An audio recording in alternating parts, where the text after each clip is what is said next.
संस्कृत। किसके बीच में? कौन सी बताई रे, बोलो कौन सा सन लिखा है आपने?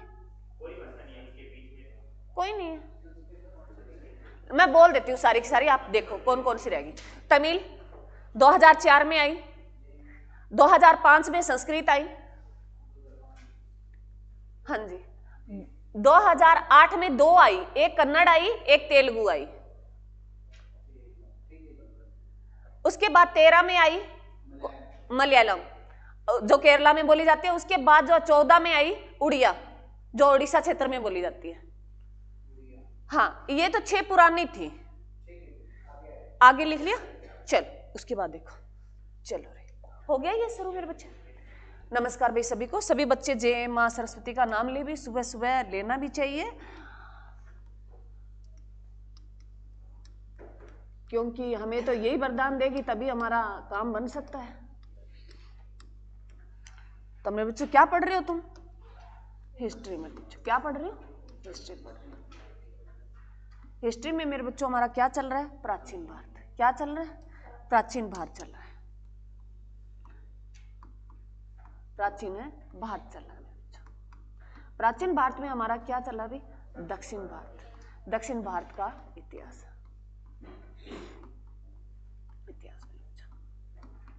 ये 2 क्लासें रहेगी भी। बीच में अगर कोई हमारी बात डिस्कस कोई अगर नया टॉपिक नहीं आया तो ये 2 क्लासें में आपका कंप्लीट हो जाएगा, प्राचीन भारत लगभग हो जाएगा आपका सारा। चलो तो हम शुरुआत कर लेते हैं। प्राचीन भारत का इतिहास मेरे बच्चों 2 भागों में बांटा जाता है, 2 वंश पढ़ते हैं। एक पढ़ते हैं हम संगम वंश पढ़ते हैं, संगम वंश पढ़ते हैं। दूसरा दक्षिण भारत के अन्य राज्य, जिसमें दक्षिण भारत के अन्य वंश भी कर लो, कोई बात नहीं, अन्य वंश कर लो, अन्य वंश। तो इसमें जो है हम पढ़ते हैं मेरे बच्चों, संगम वंश में हम पढ़ेंगे चेर वंश, चोल वंश और पांड्य वंश।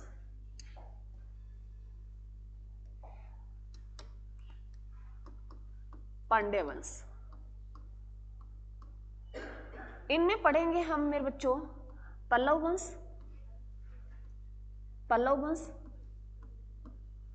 चालुक्य वंश। चालुक्य वंश में हम 3 जो है जिक्र करेंगे 3 जगहों का, इसमें वातापी, बेगी और कल्याणी,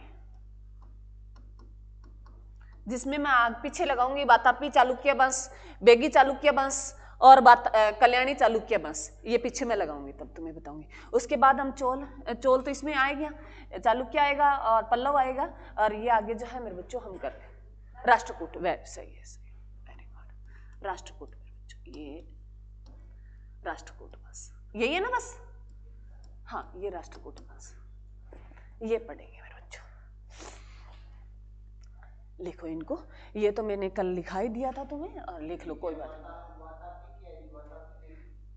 ये आप लिख लो, मैं बताऊंगी इनके आगे, एक बार लिख लो, कॉपी कर लो। आप ये सोचो आपके सामने पीपीटी है, आप उतार रहे हो, क्योंकि यहाँ बताने लगी तो फिर सारी कहानी इधर वाली छूट जाएगी। पहले इसको कंप्लीट करा के फिर वहां जाऊंगी। ये अन्य वंश में आते हैं। ये चालुक्य वंश के जो है 3 में, चालुक्य वंश 3 जगह अलग अलग जगह आएगा। ये वातापी उसमें अलग जगह होगी, जो ये महाराष्ट्र वाली साइड होगी, कर्नाटक वाला क्षेत्र होगा, और जो है कल्याणी जो है गुजरात वाला क्षेत्र कुछ महाराष्ट्र वाला होगा, और बेगी इधर जो है उड़ीसा वाला क्षेत्र है, उसकी जिक्र करेंगे। तो बीच में इनको एक बार लिखना जरूरी है। लिख लिया भाई? चलो अब तुम्हें देखना है मेरे बच्चों, मैं दोबारा ही लिख देती हूँ यहाँ से। लिखो संगम वंश।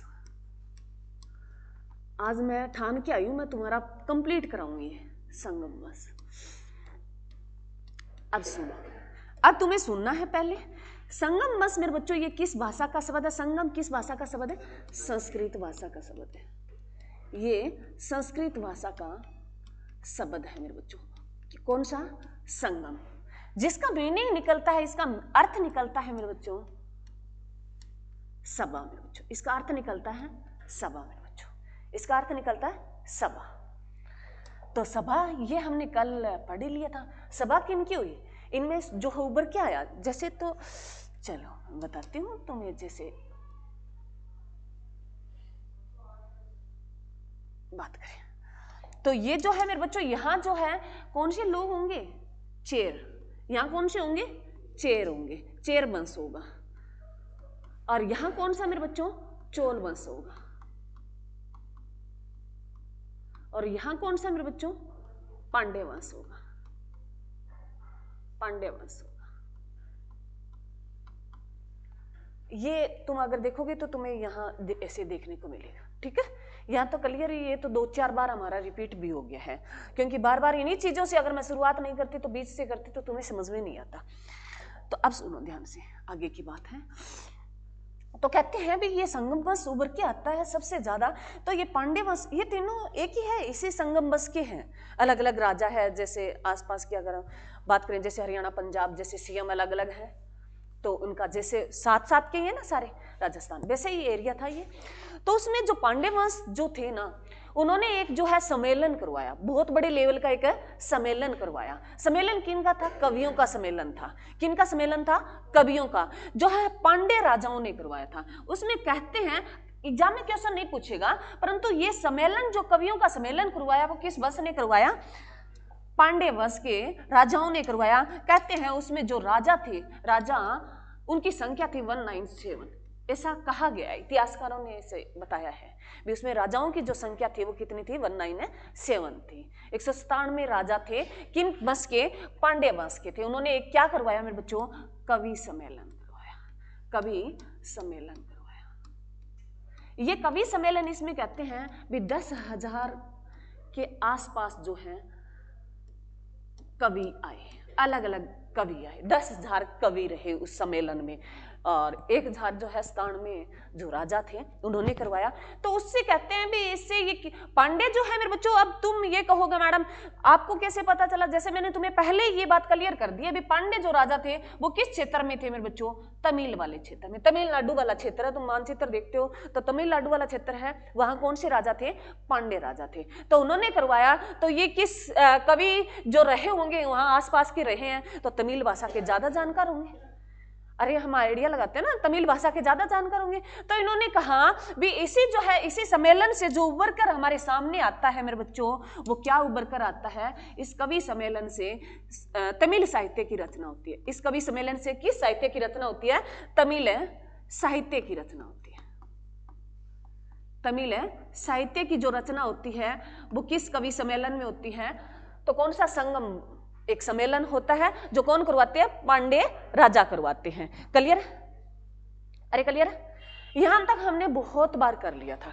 और फिर हमने तमिल जो है मेरे बच्चों, एक क्या है हमारी, मैंने तुम्हें बता ही दिया था, तमिल हमारी क्या है मेरे बच्चों, शास्त्रीय भाषा है। क्या है मेरे बच्चों, शास्त्रीय भाषा है। और इसी से निकल के आया था भी ये शास्त्रीय, मैंने आगे पीछे कर दिया, कोई बात नहीं, कर लेना, ये हो रहेगा इसमें, शास्त्रीय भाषा है।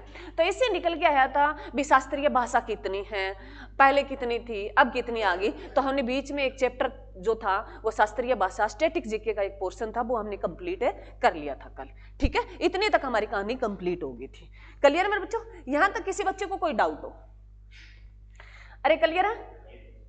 चलो अब आगे देखो मेरे बच्चों, इसमें आगे आता है संगम साहित्य का टाइम पीरियड, तो मैंने तुम्हें बता ही दिया था, बताया ना मेरे बच्चों, 100 से 300 वर्ष तक रहा था। संगम बस पूछे, इसका अगर शासन काल पूछे, बीच में आवाज आ रही है भी, लड़कों में आवाज आ रही है, बातें नहीं पूछना है तो मेरे से पूछो, बीच में बातें नहीं, मैं कोई बात नहीं, मैं हर चीज रिपीट करती हूँ। संगम वंश का जो टाइम पीरियड की बात करें तो मेरे बच्चों 100 ईस्वी से 300 तक, ये मैंने तुम्हें बहुत बार बता दिया, ठीक है। इसके टाइम पीरियड की बात करें तो ये 100 ईस्वी से 300 ईस्वी तक इसका टाइम पीरियड रहा था, किसका, संगम वंश का, जिनमें 3 वंश उभर के आएंगे, तो इनका हम आगे करें। क्लियर मेरे बच्चों, अरे क्लियर है, यहां तक क्लियर। अब आगे नेक्स्ट टॉपिक लिखो मेरे बच्चों।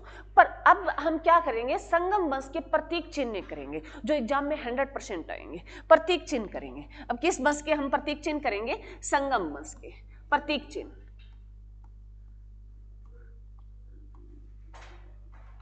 अगर मेरे बच्चों यहां से मैं तुम्हें आगे कराने से पहले ये पूछ लूं, भारत का प्रतीक चिन्ह क्या है, क्या है, पढ़ते हो ना तुम, प्रतीक चिन्ह पढ़ते हो या नहीं पढ़ते? अरे पढ़ते हो। हरियाणा के अलग होते हैं, भारत के अलग होते हैं, अलग अलग राज्यों के अलग अलग प्रतीक चिन्ह होते हैं।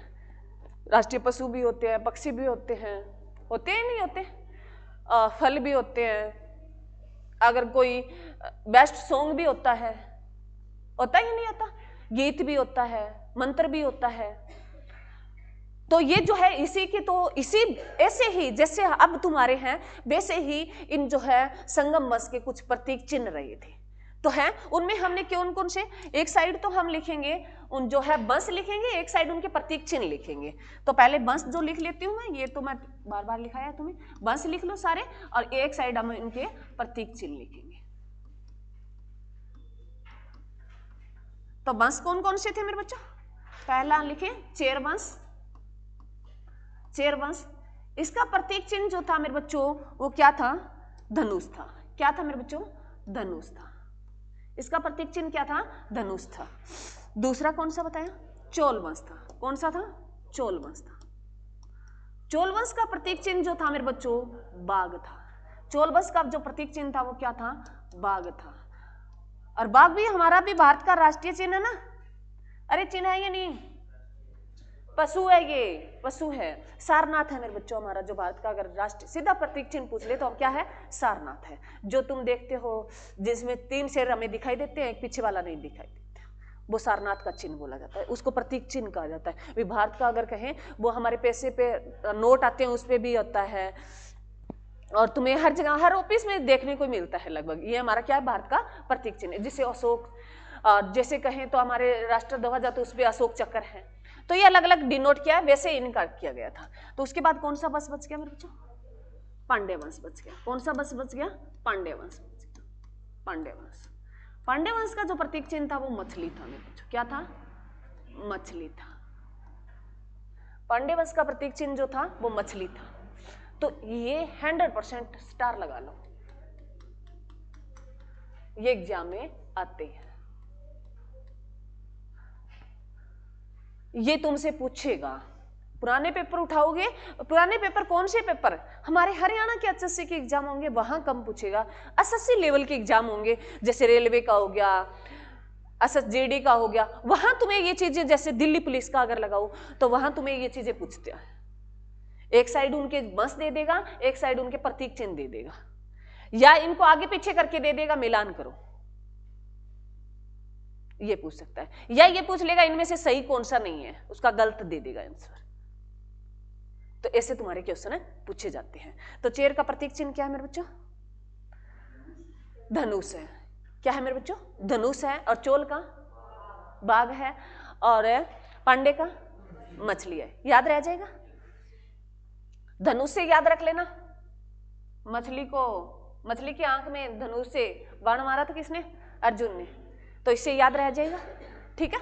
और बाघ जो है सबसे पावरफुल है। तो हमारा क्या है अभी? राष्ट्रीय पशु है।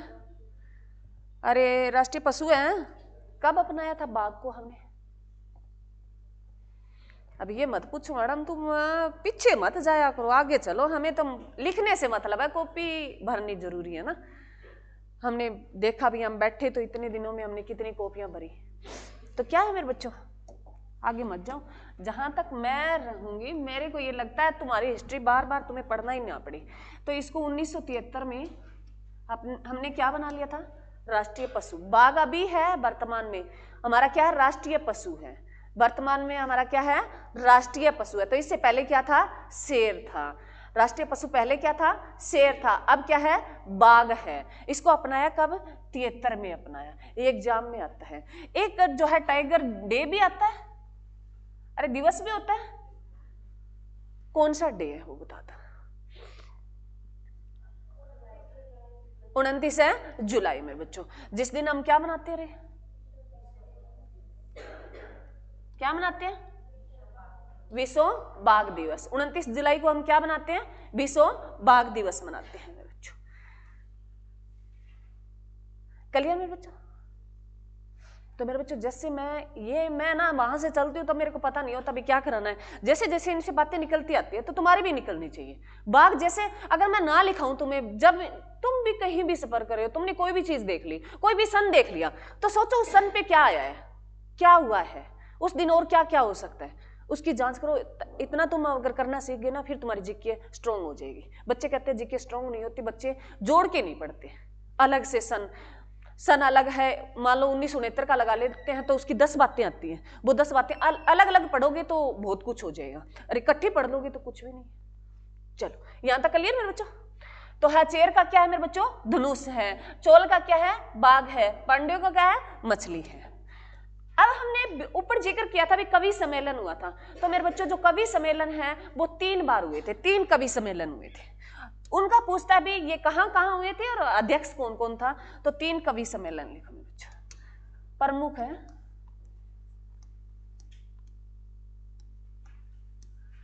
3 कवि सम्मेलन। किस बस की बात कर रहे हैं अभी, ये सम्मेलन कहां हुए, संगम बस की चल रही है। 3 कवि सम्मेलन में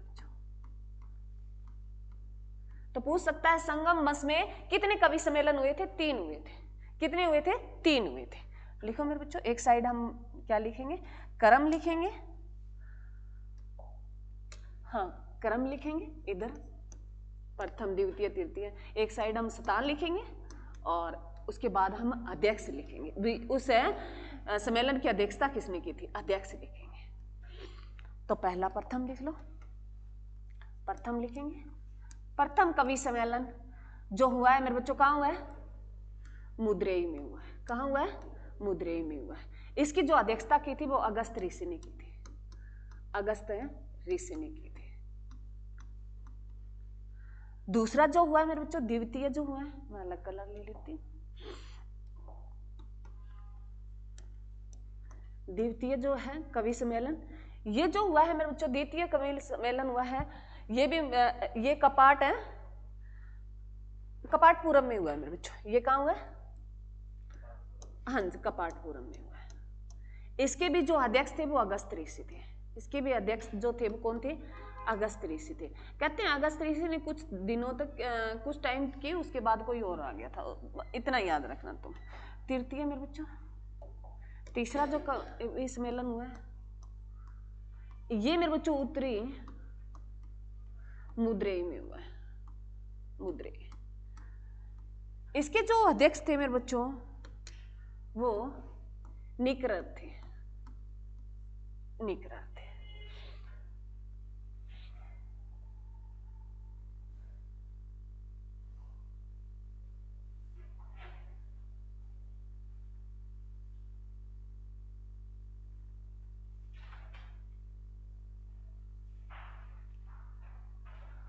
कर लिया मेरे बच्चों। चलो अब हम इन बसों को एक एक करके पढ़ेंगे। पहले लिखो चोल वंश, पहले लिखो चोल वंश।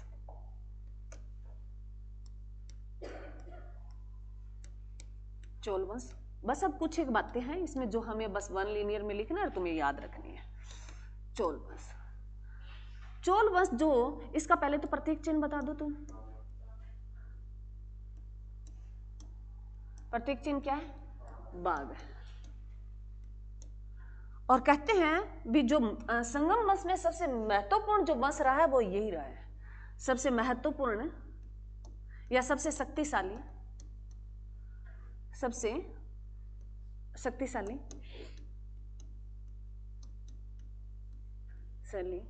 या महत्वपूर्ण वंश जो रहा है वो कौन सा वंश रहा है, चोल वंश रहा है। सबसे पावरफुल वंश रहा है तो यही रहा है।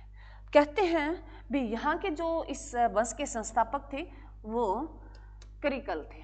इस वंश के संस्थापक थे वो करिकल थे। ये एग्जाम में बहुत रियल केस है, पूछेगा तुमसे। प्रतीक चिन्ह मोस्ट इंपोर्टेंट है इसका। उसके बाद अगर बात करें इस वंश के बारे में, कहते हैं उन्होंने अपने जो साम्राज्य की राजधानी बनाई थी, राजधानी बनाई थी वो पुहार को बनाई थी। इस पुहार का वर्तमान नाम है मेरे बच्चों, इस पुहार का वर्तमान नाम है कावेरी पट्टनम है, कावेरी पट्टनम है। इस पुहार का वर्तमान नाम क्या है? कावेरी पट्टनम है।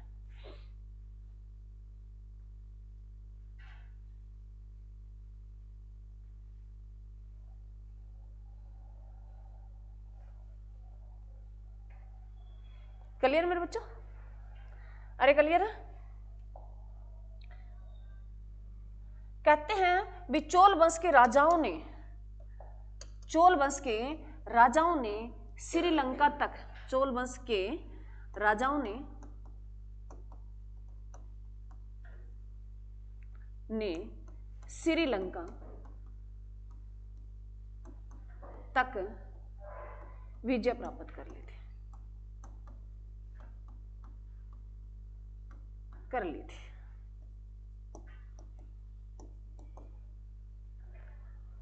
जीत लिया था भाई श्रीलंका तक।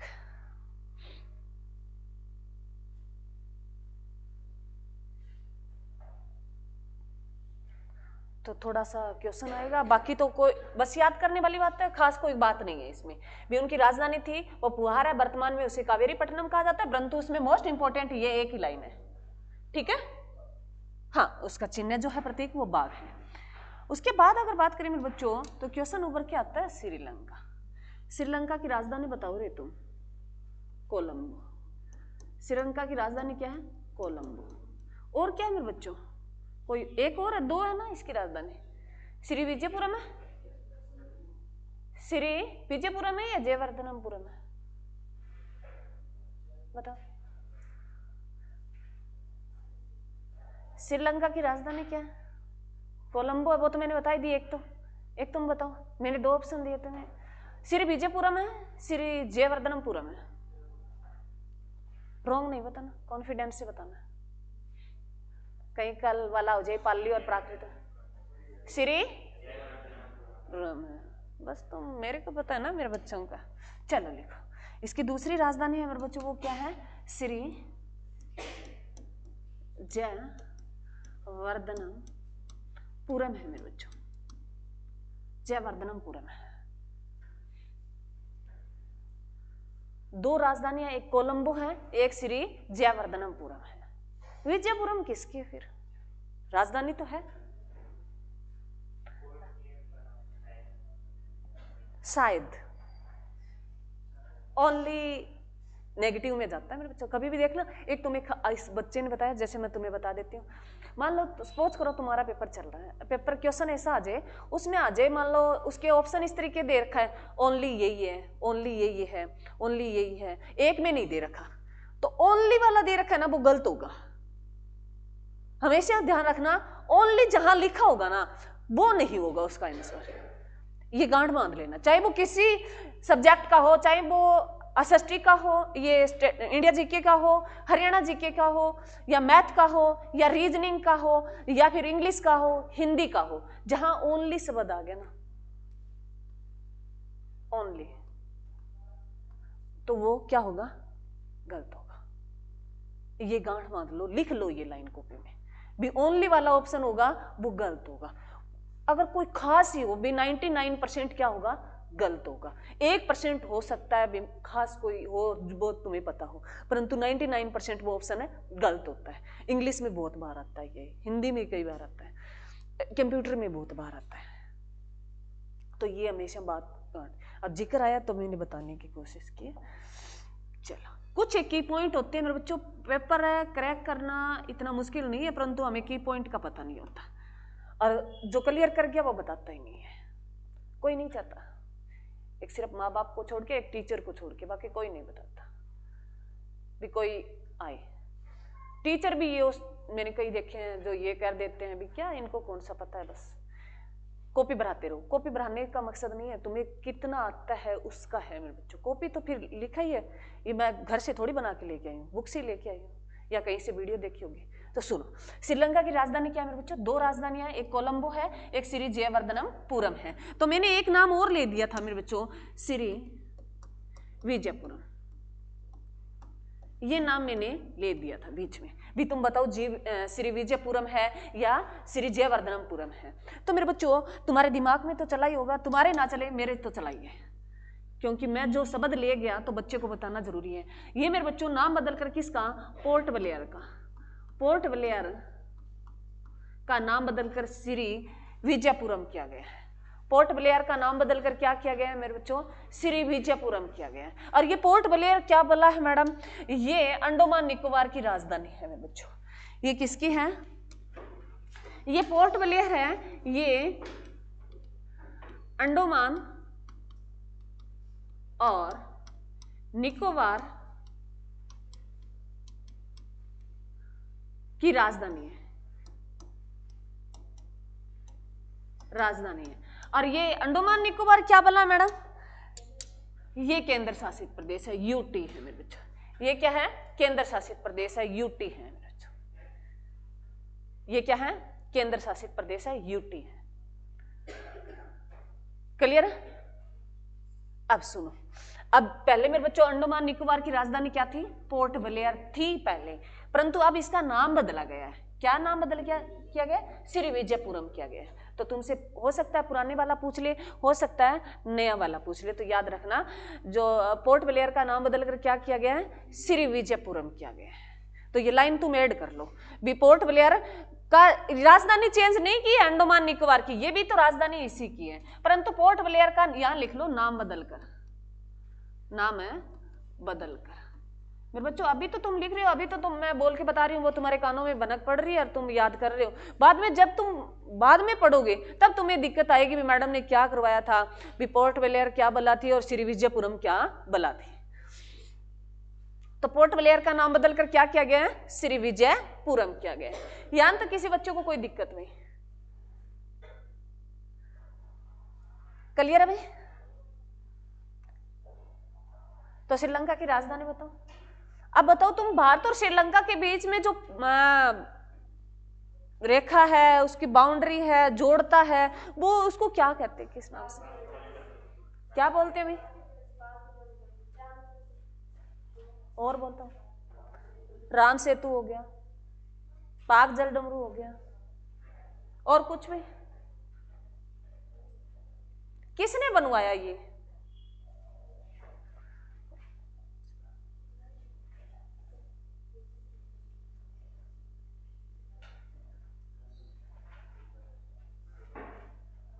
किसने बनवाया मेरे बच्चों?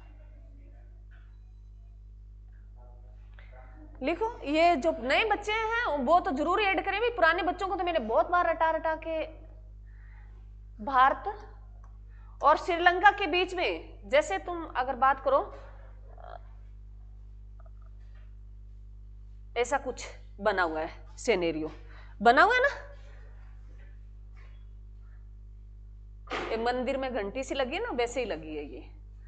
तो देखो ये श्रीलंका है, ये हमारा भारत है, अरे है, इनके बीच में जो ये है इसको बोलते हैं मेरे बच्चों, क्या बोलते हैं, पाक जल डमरू। क्या बोलते हैं, पाक जल डमरू मेरे बच्चों। और क्या बोलते हैं इसको, राम सेतु मेरे बच्चों। और क्या बोलते हैं, राम सेतु।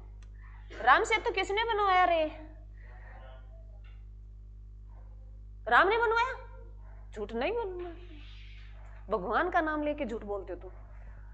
हनुमान जी ने बनवाए थे, बानर सेना ने बनाया था। किसने बनाया था? मैंने तुमसे ये पूछा भी किसने बनाया रे, बानर सेना ने बनाया। तो राम तो चल के गए थे, राम ने थोड़ी, हनुमान ने उनकी सेना उनको ऑर्डर किया भी पुल बनाओ, राम जी आ रहे हैं, जाएंगे श्रीलंका, किसको लेने, सीता को लेने, सीता को छुटवाने। और श्रीलंका मेरे बच्चों क्यों ले गया, कौन ले गया, राम। तो इससे एक क्वेश्चन बनता है, भारत की पहली महिला जो विदेश जाने वाली, भारत की पहली महिला जो विदेश यात्रा की थी, किसने की थी रे, सीता ने की थी। वो बहुत पुरानी बात है मैडम। तो क्वेश्चन बनता है ना, मतलब मन अरे हिलना चाहिए, दिमाग में हलचल तो होनी चाहिए। ऐसे हमारे कई घुमा देते ना, तो ये तो है, पूछे ना पूछे वो अलग बात है, परंतु क्वेश्चन तो बनता ही है। तो भारत की पहली महिला विदेश यात्रा जो गई थी, खुद चल के गई या ले जाया गया था? अच्छा, ले जाया गया था। किडनैप करके ले गए थे या अपहरण करके ले गए थे? अलग अलग है किडनैप और अपहरण, एक ही है। चलो क्लियर मेरे बच्चा? तो याद रखना मेरे बच्चों, ये छोटी मोटी बातें तुम्हें याद रखनी है। तो क्या पड़ता है, भारत और श्रीलंका के बीच में क्या है, पाक जल डमरू, जिसको रेखा बोलते हैं। और जो और क्या है, इसको राम सेतु भी कहा जाता है। एक ही बात है दोनों, क्या है मेरे बच्चों, एक ही बात है। वो एग्जामर के जो है, एग्जाम जो बना रहा है उसके माइंड पे डिपेंड करेगा, वो राम सेतु लिख दे, पाक जल डमरू लिख दे, ए बी दोनों लिख दे, इनमें से कोई नहीं लिख दे तो दोनों ही जाना है।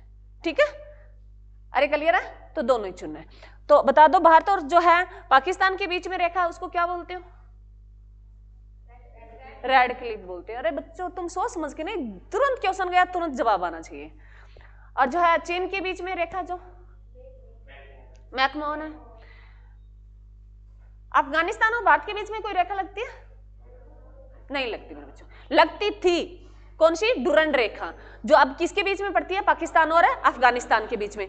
बीच में ये जो है डुरंड रेखा, तो क्वेश्चन बन सकता है अभी जो है ऐसी कौन सी रेखा है जो खूनी रेखा रही, तो पाक और जो है अफगानिस्तान का उस पर संघर्ष चला था मेरे बच्चों, युद्ध हुआ था उन दोनों के बीच में, तो है कौन सी रेखा, डुरंड रेखा। क्लियर है। और बांग्लादेश के बीच में 3 बीघा कॉरिडोर। और चीन के बीच में मैकमोहन पड़ती है, पाकिस्तान के बीच में रेड क्लिफ पड़ती है, और पाकिस्तान अफगानिस्तान के बीच में डुरंड रेखा पड़ती है। और जब तुम सुनो, जब पाकिस्तान और अफगानिस्तान ऑप्शन में दे रखा है, डुरंड रेखा दे रखी है, तो उस पर चले जाना। अगर नहीं दे रखा तो हमारे कुछ ऐसे भी हैं एग्जामर, वो किसको मान सकते हैं, भारत और अफगानिस्तान के बीच में जो रेखा है वो कौन सी है, डुरंड रेखा है। क्लियर है। आ जाओ, क्वेश्चन ऐसे दे दे तुम्हें, भारत और अफगानिस्तान के बीच में रेखा कौन सी है, तो कौन सी रेखा है, डुरंडी रेखा है। कौन सी है मेरे बच्चों, डुरंड रेखा है। करंट का है, वो साथ लेके चल रहा है, ध्यान से मान लो अच्छा जानकार है तो वो तो अलग अलग देगा, और नहीं है भाई पीछे वाला क्वेश्चन पीवाई क्वेश्चन चेपा है तो वो वैसे तुम्हें चेप के देगा। भारत और जो है अफगानिस्तान के बीच में रेखा पड़ती है, कौन सी पड़ती है, डुरंड पड़ती है। क्लियर मेरे बच्चों। लिखो, उसके बाद चेयरमस लिखो, चेयरमस लिखो, चेयरमस में चेयरवंश के बारे में तुम्हें 2 ही बातें याद रखनी है। एक तो इसका प्रतीक चिन्ह बता दो, क्या है इसका प्रतीक चिन्ह, धनुष है मेरे बच्चों। इसका प्रतीक चिन्ह क्या है, धनुष है, जो मैंने तुम्हें सारा पहले बता दिया है। दूसरा है, चेर वंश का एक प्रतापी शासक हुआ है, प्रतापी शासक सेनगुप्त में बच्चों, सेनगुप्त। और सेन में सह कौन सा भी हो सकता है, ये वाला सड़क वाला भी सह लगा सकता है, तो ध्यान रखना सेनगुप्त याद रखना तुम। हाँ, सेन ये भी हो सकता है, दुए वाला भी, तो ये कई बुकों में तुम्हें अलग अलग देखने को मिलेगा, तो इसमें कंफ्यूजन नहीं होनी है। सेनगुप्त लगता तो वही सही है सड़क वाला, पर जहां ये दिखा है। क्लियर भी यहां तक। तो चोल वंश के प्रतीक चिन्ह क्या है मेरे बच्चों, चोल का बाघ है, और चेर का क्या है, धनुष है, और पांडे का क्या है, मछली है। अब आगे लिखो पांडे वंश। एक इसका थोड़ा सा इसका ध्यान रखना मेरे बच्चों, सेनगुप्त कहते हैं, इन्होंने एक पूजा स्टार्ट की थी, पत्नी पूजा। इन्होंने एक पूजा स्टार्ट की थी। ये कौन सी पूजा आगे मैडम, पूजा, पूजा समझते हो क्या होती है, पूजा तो नाम ही होता है, आरती होती है, पत्नी पूजा। तो इसने एक पूजा स्टार्ट की थी, कौन सी, पत्नी पूजा, पत्नी पूजा।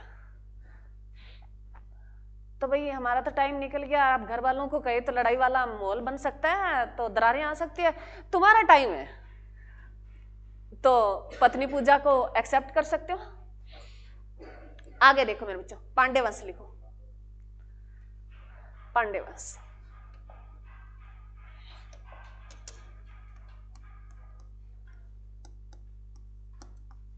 पांडे वंश, पांडे वंश का प्रतीक चिन्ह क्या है, मछली है।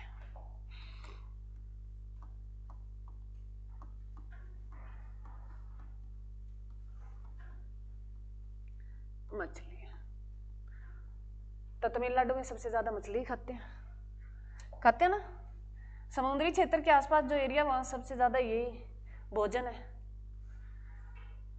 कौन सा विटामिन प्राप्त होता है मछली से, साइंस पढ़ लो थोड़ी सी, सही मिलता है। डी नहीं मिलता। कितने होते हैं विटामिन, कितने होते हैं विटामिन?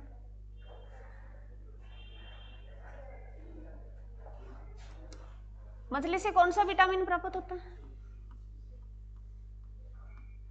सी कंफर्म है? D, very good. कौन सा विटामिन? डी। तुम फिर विश्वास खो दिया मेरा। विश्वास है? हाँ। अब क्या मेरे बच्चों सुनो रे, सुनो सुनो सुनो सुनो। आंवला मेरे बच्चों, आंवला जिससे विटामिन क्या मिलता है मेरे बच्चों? सी सबसे प्रचुर मात्रा में अगर बात करें तो अब कच्चा आंवला बहुत भरमार है, तो सी सबसे ज्यादा मिलता है वो आंवला से। खट्टे पदार्थ जिसमें भी किन्नू वगैरह भी हो सकते हैं, संतरे जो इसकी भी भरमार है। अब गाजर भी बहुत चल रही है, तो इससे कौन सा मिलता है? गाजर से कौन सा मिलता है? ए मिलता है। तो ये चीजें हैं मेरे बच्चों, देखो कोई बुक्स कोई अलग नहीं है, हमारे आसपास ही है। हम जो चीजें हैं हम खा तो रहे हैं परंतु उसके बारे में जान नहीं रहे। पशु हैं हम, तो फिर किसी चीज जो चीज हम खा रहे हैं तो उसके बारे में जानकारी नहीं रख रहे तो हम पशु हो गए। उसको भी पता है भी ये अभी चाट डाली है, हरा डाला है, उसको भी पता है, वो भी इंटरेस्ट लेके खाता है, उसको इतना पता है। तो तुम तो वैसे ही हो गए भी गाजर का पता है तुम्हें, पता नहीं है उससे क्या मिल रहा है हमें। तो मेरे बच्चों ये चीजें तुम लिंक करना सीख जाओ। लिंक करना सीख गए तुम्हें बुक्स पढ़नी मुश्किल भी नहीं लगेगी। तो मछली से कौन सा विटामिन मिलता रे? डी। विटामिन डी के कैप्सूल आते हैं। सी भी मिलता, सर ने लिखाया था, लिखाया था। अब मैंने तुमसे क्वेश्चन पूछा है मेरे बच्चों, विटामिन कितने होते हैं? ABCD होता है ना? अरे ABCD तो होते ही हैं मैडम, आप घुमा रहे हो हमें। ये ABCD E के बी के कई प्रकार आ जाते हैं, फिर B2 मतलब कई आ जाते हैं। ए कौन सा रहता है? जी हो रहता है? मैंने तो नहीं सुना भाई। हाँ इतने होते, कितने हो गए? अरे तुम तो ज्यादा ही एडवांस के हो गए रे। 4 और 2 6 होते हैं मेरे बच्चों। कितने होते हैं? 6 होते हैं। कोई बात नहीं, तुम्हारे सर ने करवाया होगा भी, हम जिस सर से पढ़े हैं उन्होंने तो 6 ही बताए हमें, तो अच्छे ही लगभग हम पढ़ते आ रहे हैं। होता हाँ। तो मेरे बच्चों याद रखना, ये जरूरी नहीं है हम हिस्ट्री पढ़ रहे हैं तो हम ये नहीं पढ़ रहे, तो उनको जोड़ के पढ़ा करो। जहां कोई चीज आ गई तो उसे देखो क्या बन रहा है। मैंने तुम्हें यही बताया भी, क्वेश्चन देखो, तुम्हारा दिमाग इतना चलना चाहिए। मेरे को तुम्हें सिलेबस कंप्लीट कराने से कोई मतलब नहीं है, बस तुम्हारी सेंस पकड़ जाओ। बुक्स मार्केट में भरी पड़ी है, तुम सेंस पकड़ गए तो तुम्हें कोई पुस्तक मुश्किल नहीं लगेगी। सिलेबस कंप्लीट होता रहेगा, तुम्हें कुछ आए ना आए, कॉपियां भरने से क्या है। तो मेरे बच्चों मछली से आप बता दो, डी मिलता है। विटामिन कितने होते हैं? 6 होते हैं। चलो रे,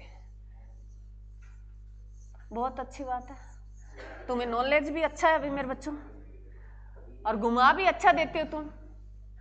चलो कोई बात नहीं। कौन सा पढ़ रहे हैं? पांडे वंश। कौन सा चिन्ह अभी पांडे वंश का? मछली है। चलो, कहते हैं हमें पांडे वंश की जानकारी हमें कौन देता है, इसका उल्लेख कौन करता है? मैक्सथनीज करता है। पांडे वंश का, सुनो रे अभी, बातें नहीं। अब क्वेश्चन आ रहा है तुम्हारे सामने, अब आ जाओ भी, विटामिन से बाहर निकल जाओ, तुम साइंस से बाहर आ जाओ, हिस्ट्री पढ़ेंगे हम आगे, ठीक है। पांडे वंश जो है इसका उल्लेख या इसकी जानकारी लिख देती हूँ। इसकी जानकारी जो है हमें कौन देता है? कौन देता है मेरे बच्चों? मैक्सथनीज देता है। अब ये भी बल्ला आ गई मैडम, मैक्सथनीज।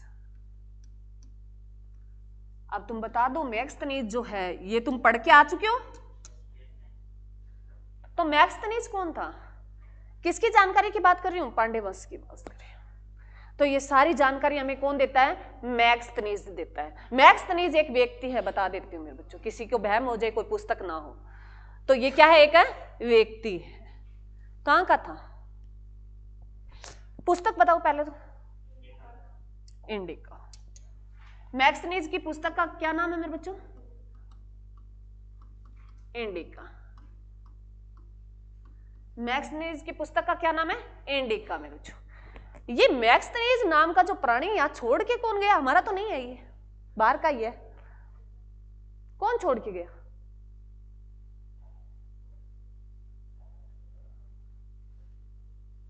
सिकंदर छोड़ के गया?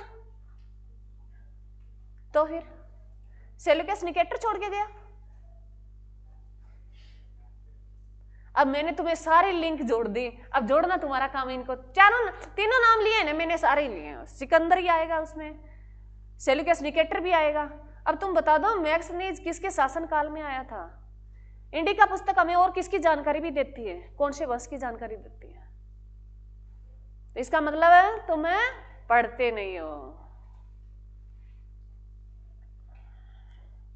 पढ़ाना चाहिए मेरे को या नहीं पढ़ाना चाहिए तुम्हें? बताओ इनके बारे में या नहीं बताना? क्या मन करता है तुम्हारा? बता तो दो जी, परंतु हमारे याद कुछ नहीं रहेगा। अब पीछे देखो, सुनो रे, आगे चंद्रगुप्त मौर्य। अरे हमने जो आगे पढ़ा उसके बाद सिकंदर, बस सिकंदर पढ़ा। सिकंदर महान कौन था? कहां का राजा था सिकंदर? सिकंदर के गुरु का नाम बता दो, मैं सब कुछ छोड़ दूंगा तुम्हारा। सिकंदर के गुरु कौन थे? बस झटके से जवाब नहीं आया तो इसका मतलब तुम्हें याद नहीं। मैं बता देती हूं, चुन लेना तुम। सुक्रांत था, प्लूटो था, अरस्तु था। कौन था भाई? अरस्तु था। Very good. तो इसका मतलब तुम ऑप्शन पे डिपेंड हो, यही है ना? अरस्तु था मेरे बच्चों। सिकंदर के, ये मैंने सीक्वेंस बताई थी भी, सिकंदर के गुरु कौन थे? अरस्तु था। अरस्तु के गुरु कौन थे? सुक्रांत था। सुक्रांत का गुरु कौन था? प्लूटो था। उल्टा हो गया क्या? सुक्रांत लास्ट। चलो कोई बात नहीं, चलो रे, मैं अब दोबारा बता देती हूँ। सिकंदर के गुरु कौन थे? अरस्तु थे। अरस्तु के गुरु कौन थे? प्लूटो थे। प्लूटो के गुरु कौन थे? सुक्रांत थे। ये एग्जाम में सीक्वेंस बहुत बार पूछी गई है। तो कौन थे सिकंदर के गुरु? अरस्तु। सिकंदर और अरस्तु की मैंने तुम्हें बात भी बताई थी, एक कहानी बताई थी, कहानी बना के भी। सिकंदर ने कहा, जब ये जा रहे थे तो सिकंदर कोई नदी आ गई, बीच में पार करना था नदी को। तो अरस्तु ने कहा भी सिकंदर मैं चलता हूं, मैं देख लेता हूं पानी कितना गहरा है, भी कहीं हम डूब ना जाए। तो अरस्तु ने कहा नहीं गुरुजी आप ठहरे, मैं देख के आता हूँ पानी कितना गहरा है। तो अरस्तु ने कहा नहीं सिकंदर, तेरे को दुनिया को आपकी जरूरत है, मैं तब बुढ़ा हो गया हूँ, मेरी जरूरत ही क्या है दुनिया को। तो सिकंदर ने बहुत अच्छी बात बोली थी भी गुरु ये बात नहीं है, मैं चला जाता हूँ, अगर मैं डूब भी गया तो कोई बड़ी बात नहीं है, जिसका गुरु जिंदा है तो वो हजारों सिकंदर खड़ा कर सकता है, और मैं तो एक ही सिकंदर हूं। अगर आप डूब गए तो बस मैं एक लास्ट ही सिकंदर बचूंगा। और यही हुआ, लास्ट एक ही सिकंदर रहा था। तो ये कहानी मैंने तुम्हें जोड़ के बताई थी भी। देखो एक टीचर, मतलब एक गुरु के प्रति उनका भाव क्या था। अब वाला गुरु, टीचर आ रहा है उधर, गोलगप्पे खा रहे हो, टीचर चला जाए पीछे से, पूछना ना पड़ जाए खाता कौन रे। चलो मैं लिख ही देती हूँ। सुक्रांत था मेरे बच्चे, लिख देती हूँ। ये पूछता है मेरे बच्चों सिकंदर। सिकंदर के गुरु थे अरस्तु। अरस्तु के गुरु थे प्लूटो मेरे बच्चों, और प्लूटो के गुरु थे सुक्रांत मेरे बच्चों। सुक्रांत, रात, सुक्रांत। ये पूछता है तुमसे। यही सिकंदर क्या छोड़ के जाता है? अपना एक है सेनापति छोड़ के जाता है। किसको रे? सेल्यूकस निकेटर को मेरे बच्चों। ये सारा हम पढ़ लिया मेरे बच्चों। यही सेल्यूकस निकेटर अपना एक राजदूत भेजता है। राजदूत जो कौन है? मैग्स्थनीज। यह मैग्स्थनीज किसके दरबार में जाता है राजदूत बनके? चंद्रगुप्त मौर्य के। यह मैग्स्थनीज जो राजदूत बनके जाता है वो किसके दरबार में जाता है? चंद्रगुप्त मौर्य के दरबार में जाता है। याद रखना मेरे बच्चों। पढ़ा तो मैंने तुम्हें पढ़ाया, तभी मैं पढ़ के आई हूं, आज तो मैं पढ़ के ही नहीं आई। तो मैं याद रख सकती हूँ तो कहते हैं बच्चों की मेमोरी ज्यादा होती है, कुछ नहीं होती। तो बादाम खा लो भाई, अब तो सर्दी है, बादाम, कोई काजू वगैरह डाल लो, और भी है बहुत सारी है, तो ड्राई फ्रूट कुछ भी खा सकते हो। तो लेना शुरू कर दो भाई, एग्जाम क्रैक करना है तो। मैं तो सुबह सुबह खा के आती हूँ।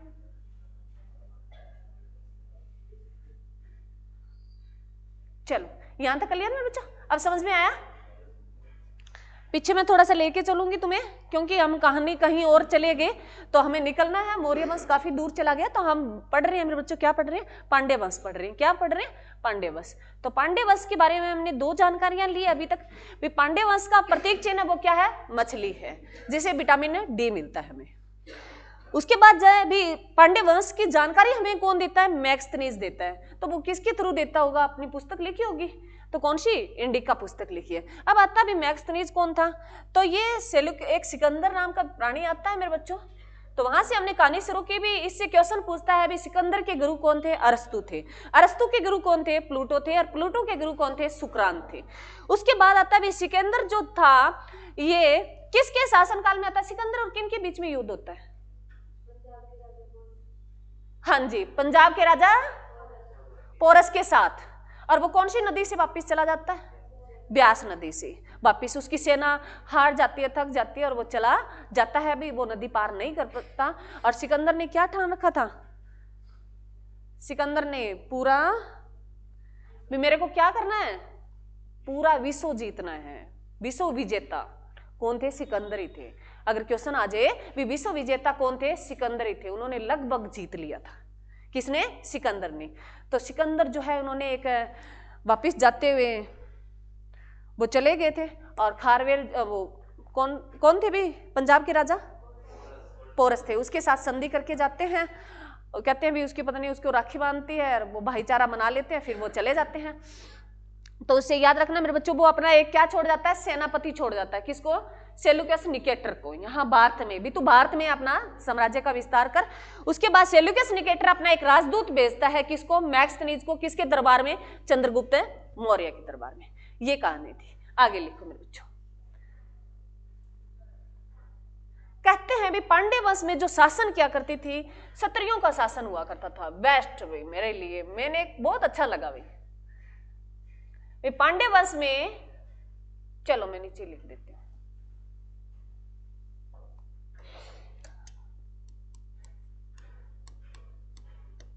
पांड्य वंश में कहते हैं क्षत्रियों का शासन हुआ करता था। क्षत्रियों, यूं लिख लेना, क्षत्रियों का शासन हुआ करता। मान लो क्षत्रिय चलाती थी, घर बार जो चलाती थी, साम्राज्य जो चलाती थी, कहते क्षत्रियों का शासन हुआ करता था। किसमें भी? पांड्य वंश में। और जो है पत्नी पूजा कहां लिखा? किस वंश ने लिखा?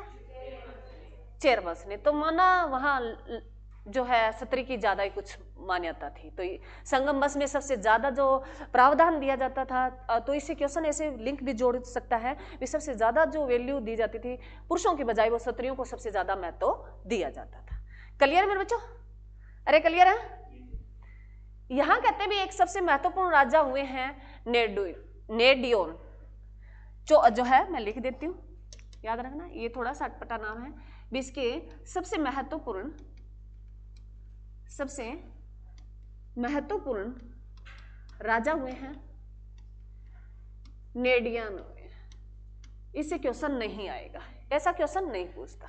नेडियन क्लियर अभी? कहते हैं इस नेडियन को क्यों याद किया जाता है? इन्होंने समुद्र पूजा चलाई थी। इन्होंने कौन सी पूजा चलाई थी? समुद्र पूजा चलाई थी। नेडियन ने कौन सी पूजा चलाई थी? समुद्र पूजा चलाई थी। समुद्र पूजा जो चलाई थी वो किसने चलाई थी? नेडियन ने चलाई थी। पत्नी पूजा किसने चलाई? सेनगुप्त ने चलाई। किसने चलाई? सेनगुप्त ने। जो किसका था? चेर वंश का था। क्लियर में? अरे क्लियर है? यहां तक किसी बच्चे को दिक्कत हुई? ये हमारे तीनों वंश पूरे हुए। अब हम साहित्य जो है, तमिल साहित्य से संबंधित कुछ 2-3 पुस्तकें हैं, उनके बारे में पढ़ेंगे। प्रमुख संगम साहित्य लिखो, हमारा टॉपिक रहेगा। यहां तक किसी बच्चे को कोई दिक्कत हो? ये हमने कर लिया। इसकी मेन बातें मैंने तुम्हें पहले ही बता देती हूँ। मैं की पॉइंट इसका इतना ही है मेरे बच्चों, ये बस याद रखने हैं। और इनके जो है क्या रखने तुम्हें, एक तो 3 जो कवि सम्मेलन हुए हैं उनके पूछ लेगा तुम्हें कहाँ कहाँ हुए हैं, स्थान बताना है। और दूसरा इनका ये पूछ लेगा इनका प्रतीक चिन्ह क्या है। तो चोल वंश का प्रतीक चिन्ह क्या है? बाघ है। चेर वंश का क्या है? धनुष है। और पांडे वंश का क्या है? मछली है। ये एग्जाम में बहुत बार पूछा गया है, इंपॉर्टेंट यही है। दूसरा हमने 3 कवि सम्मेलन पढ़े थे। प्रथम कवि सम्मेलन कहाँ हुआ? मुद्रेई में हुआ। और मुद्रेई से कुछ बताना था तुम्हें, कल शायद मैंने तुम्हें बता ही दिया था। बताया ना? क्या बताया फिर बता दो। अब ये मत पूछो मैडम बताया क्या, बताया तो है कुछ। कहाँ चला गया रे? अच्छा आएगा, हाँ ये आ गया। तो मुद्रेई से क्या बताया मेरे बच्चों, किसका पुराना नाम था ये? मद्रास का। और मद्रास का नया नाम क्या है? चेन्नई। चेन्नई किसकी राजधानी है? तमिलनाडु की। तो मदुरई किसका पुराना नाम था? और तुम्हें एक चीज और बताऊं, तुम्हें ये कैसे पता चलता मैडम, इसको याद कैसे रखें? तो मेरे बच्चों जैसे मैंने तुम्हें जो दक्षिण भारत का बताया, तो मैंने बताया भी इस साइड जो है चेर रहे, इस साइड चोल रहे, इस साइड जो है पांडे रहे, ऐसा कुछ बताया है। तो तुम्हें पता है भी पांडे वंश की सबसे ज्यादा बातें हुई है। तो पांडे वंश में क्या था? पांडे वंश में जो है ये जो 3 हुए हैं, किसने करवाए थे? पांडे वंश के राजाओं ने करवाए थे सम्मेलन। तो बस तुम्हें एक ही दिमाग में रखना है, किसने करवाया था? पांडे वंश के राजाओं ने करवाया। तो कहां हो सकते हैं वो? तमिलनाडु में हो सकते हैं। तमिलनाडु में हो सकते हैं। तो तमिलनाडु में वो कहां, मैंने तीनों प्रॉपर स्थान बता दिए। प्रथम सम्मेलन हुआ है वो मुद्रेई में हुआ है। मुद्रेई जो जिसको किसका पुराना नाम है? ये मद्रास का पुराना नाम है। और मद्रास का आप जो नया नाम पूछे तो क्या है? चेन्नई है। चेन्नई किसकी राजधानी है? तमिलनाडु की है। क्लियर में बच्चा? अरे क्लियर है? वहां जो अध्यक्ष जो वो तो कौन थे? अगस्त ऋषि थे। कौन थे? अगस्त ऋषि थे। द्वितीय जो सम्मेलन हुआ, कवि सम्मेलन हुआ है, वो कहां हुआ है? कपाटपुरम में हुआ है। वही ये तमिलनाडु का क्षेत्र है। और जो है उसके भी जो अध्यक्ष कौन थे? अगस्त ऋषि थे। तृतीय जो हुआ है मेरे बच्चों कवि सम्मेलन हुआ है, वो कहां हुआ है? उत्तरी मुद्रेई में हुआ है। और जो है ये किसके थे मेरे बच्चों? इसके अध्यक्ष कौन थे? निकरर थे। क्लियर? यहां तक किसी बच्चे को दिक्कत में? चलो तो ये देख लेना भाई, ये सारा हमने पढ़ लिया है। मेरे को तो नहीं लगता इसमें कुछ मुश्किल था, और तुम्हें लगे तो भाई मेरे को अब पता नहीं है। अब लिखो तुम क्या करने जा रहे हो, टॉपिक लिखो। प्रमुख संगम साहित्य में बच्चों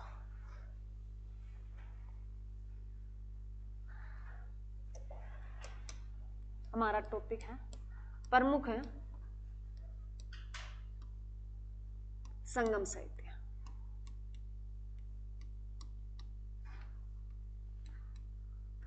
संगम साहित्य क्या होता है?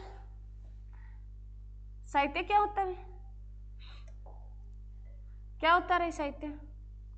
लिटरेचर बोलते हैं इसको इंग्लिश में। तो जी क्या है? कोई बच्चा बता सकता है? साहित्य, ये साहित्य की पुस्तक है जी।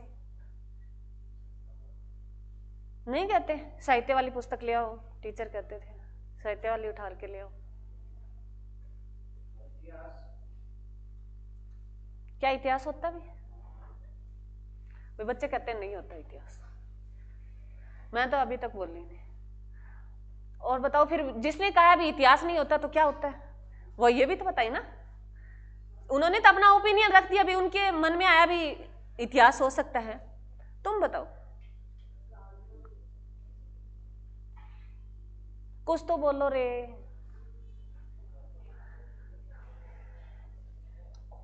तुम ही बोलो मैडम, हमारे पास तो शब्द ही नहीं है बोलने के लिए। क्या बोले इतने सारे हैं? साहित्य मेरे बच्चों जिसको क्या बोलते हैं? लिटरेचर बोलते हैं। तो हम कई जिक्र करते हैं इस लिटरेचर का भी। साहित्य में नोबेल पुरस्कार मिला है, साहित्य में नोबेल पुरस्कार मिला है, ऐसा कहते हैं ना? कहते हैं नहीं कहते? नोबेल पुरस्कार जो 6 क्षेत्रों में दिया जाता है। कितने क्षेत्रों में दिया जाता है? 6 क्षेत्रों में। उसमें साहित्य एक है मेरे बच्चों। ये किसी चीज का इतिहास, किसका? कविताओं का, कहानियों का। उन्होंने, उनका कहने का मतलब था इतिहास था। इतिहास तो किसी का रहा है, साहित्य, साहित्य मेरे बच्चों साहित्य में मिला है तो उन्होंने कोई पोइम लिखी हो, कोई कहानी लिखी हो, और वो कहानी इतने मतलब जो अध्यात्म हमारा जीवन चल रहा है उसके आधारित जुड़ी हो और बहुत वायरल हो जाए, वास्तव में उसमें कुछ सच्चाई है, तो वहां साहित्य तो बहुत सारे मिलते हैं, अलग अलग लिखते हैं, कविताएं, पोइमें, तो वही साहित्य है। वो कवि लेखकों की, उनकी हिस्ट्री है। और वो पोइम वगैरह जो है, कहानियों का संकलन जो होता है, उनमें से एक बेस्ट चुनी जाती है। बेस्ट किसको चुनेंगे? जिसमें मतलब सच्चाई ज्यादा दिखाई दे। कहानियां तो मनगढ़ंत भी तो हो सकती है ना, अरे हो सकती है, नहीं हो सकती? कहानियां तो हम जोड़ के बना सकते हैं, और जो है जिसमें सच्चाई दे। सच्चाई कैसे दिखाई देगी मैडम? जो हमारे जीवन से हमें लगा भी ये जीवन के आसपास है, इसमें कुछ ऐसा उबार के सामने आया है भी, कोई घटनाओं का वर्णन किया हो तो है। ऐसे क्षेत्र में जिनकी जीवनियां बहुत फेमस हो जाती है, जिनकी कहानियां बहुत वायरल हो जाती है, बहुत सुनी जाती है, सबसे ज्यादा उसमें जो अगर आते हैं। अब मान लो हिस्ट्री के बहुत सारे टीचर हो, तुम क्या देखोगे? हिस्ट्री तो कोई पढ़ा सकते, तुम भी पढ़ा सकते हो, पढ़ा सकते नहीं पढ़ा सकते? पढ़ा सकते हो। हिस्ट्री कौन सी कठिन है मैडम? इतिहास ही तो पढ़ाना है। तुम बच्चों कैसे, तुम कैसे देखोगे भी ये हिस्ट्री का टीचर बेस्ट है? तुम्हारी थिंकिंग क्या कहेगी? क्या देखना चाहोगे तुम? मेरा तो बाद में बता देना, अब तो मत बताना मेरे को भाई मेरे में क्या खास है और क्या खास नहीं है। तो मेरे बच्चों सुन लो, कोई बात नहीं, अब मत घूमो, तुम्हारा इतना दिमाग नहीं है, छोटा दिमाग है, मैंने ऐसे ही प्रेशर डाल रखा है। तो मेरे बच्चों ये सुनो, तो हमारा साहित्य में नोबेल पुरस्कार मिलता है? अरे मिलता नहीं मिलता? ये साहित्य वाला नोबेल पुरस्कार जो है किस है, मान लो शहर में दिया जाता है, इतना बता दो बस, तुम्हें छोड़ दूंगी। साहित्य वाला जो नोबेल पुरस्कार मिलता है ये हमें कहां दिया जाता है?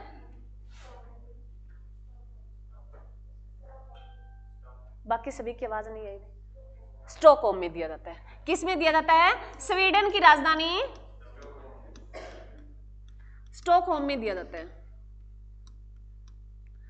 स्वीडन की राजधानी स्टॉकहोम में दिया जाता है। यही नहीं दिया जाता है, इसके साथ 4 और दिए जाते हैं, 5 दिए जाते हैं टोटल एक साहित्य वाला। तो वो 3 बता दो, फिजिक्स, केमिस्ट्री, बायो, इको, और एक ये 4 हो गए ना, एक ये साहित्य हो गया। 5 जो दिए जाते हैं वो स्वीडन की राजधानी स्टॉकहोम में दिए जाते हैं। ये मैंने कोई बच्चों को तो लिखा दिया था पहले, हमने एक दिन कर लिया था। तो कितने क्षेत्रों में दिया जाता है? जो स्वीडन की राजधानी कौन सी है? स्टॉकहोम है। उसमें कितने क्षेत्रों में दिया जाता है? 5 क्षेत्रों में, तीनों साइंस, फिजिक्स, बायो, केमिस्ट्री, ठीक है, इकोनॉमिक्स और है साहित्य। एक और बच गया इसमें, शांति वाला। शांति का जो नोबेल पुरस्कार मिलता है ये कहां मिलता है?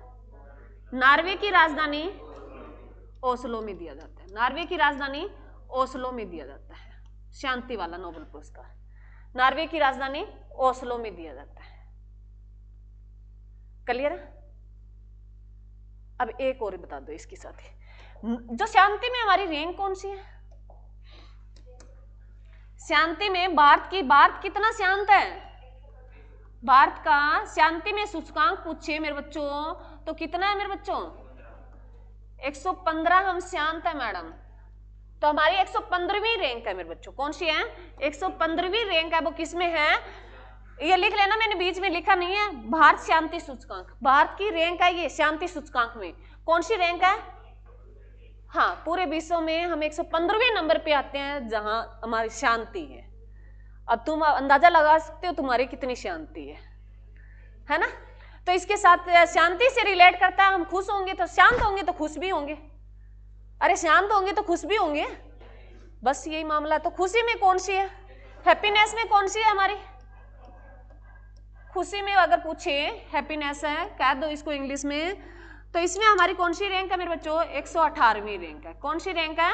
118वीं रैंक है। कौन सी है मेरे बच्चों? 118वीं रैंक है। क्लियर? क्लियर? तो मैं लास्ट तुम्हें लिख के जाऊंगी सारी रैंक, फिर करेंगे। अभी तो हम कर लेते हैं, क्या कर रहे हैं हम? प्रमुख है संगम साहित्य कर रहे हैं, तो पहला लिखो प्रमुख संगम साहित्य का। सुनो मैं तुम्हें बता देती हूँ, तुम्हारा बीच में क्वेश्चन ना रह जाए। तो कुछ पुस्तकें हैं हमें जो जानकारी देती है किसकी, संगम साहित्य की। वहां क्या क्या हुआ, उनकी दिनचर्या कैसी थी, जीवन कैसा रहा, वो क्या क्या करते थे। तो ये हिस्ट्री आपका सही है वैसे, परंतु आपका थोड़ा सा कहने का मतलब जो है वो थोड़ा सा अलग था। तो मेरे बच्चों, तो उनका एक कई पुस्तकों में संघर्ष लिखा गया, तो उनमें कुछ कहानियां बताई गई। तो उनमें पुस्तकों के नाम लिखो। एक है मेरे बच्चों तोलकापियम, प्रमुख है संगम साहित्य में। पहला पुस्तक का नाम लिखो,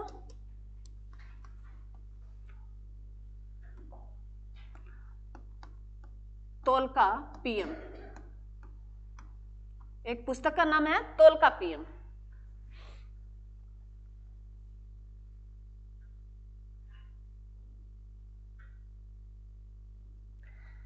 लिख लिया मेरे बच्चों। अब सुनो कहानी। ये अगर पूछे भी, ये पुस्तक जो तोलकापियम लिखी गई है, ये तोलकापियम व्यक्ति द्वारा ही लिखी गई है। तोलकापियम व्यक्ति द्वारा ही इसकी रचना की गई है। तोलकापियम व्यक्ति द्वारा ही इसकी रचना की गई है। किस व्यक्ति द्वारा? तोलकापियम नाम का ही व्यक्ति है, उन्होंने अपने नाम से ही इस पुस्तक का नाम है रखा है। और ये पुस्तक जो है इसकी रचना कब की गई? तो सेकंड जो कवि सम्मेलन हुआ उसमें इसकी रचना की गई थी। सेकंड कवि सम्मेलन में की गई थी। सेकंड कवि सम्मेलन में की गई थी। इसकी रचना किस सम्मेलन में की गई थी? सेकंड कवि सम्मेलन में की गई थी। तो सेकंड कवि सम्मेलन जो है मेरे बच्चों कहां हुआ था? कपाटपुरम में हुआ था। और जो है अध्यक्ष कौन थे? अगस्त ऋषि थे। क्लियर मेरे बच्चों? ये फिर किस पुस्तक, ये पुस्तक जो हमें किसकी जानकारी देती है? ये तमिल की व्याकरण की जानकारी देती है। किसकी जानकारी देती है हमें? ये तमिल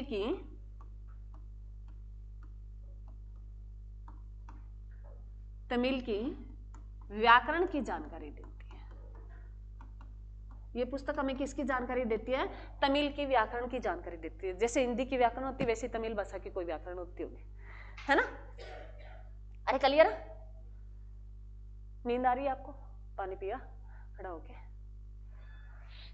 चलो क्लियर है मेरे बच्चों? तो 3 बातें याद रखनी है इसमें। क्लियर है भी? इसके ये तोलकापियम जो पुस्तक किसने लिखी? तोलकापियम नाम का ही व्यक्ति था। और जो इसकी रचना कब हुई? सेकंड कवि सम्मेलन में हुई। और ये कवि सम्मेलन जो करवाया किसने था? पांड्य राजाओं ने करवाया था। और जो है ये किसकी जानकारी हमें देती है? तमिल की व्याकरण की देती है। तो अगली लिखो मेरे बच्चों, शिल्पाधिकारम लिखो। थोड़े से नाम अटपटे और पूछ सकता है तुमसे। शिल्पाधिकारम,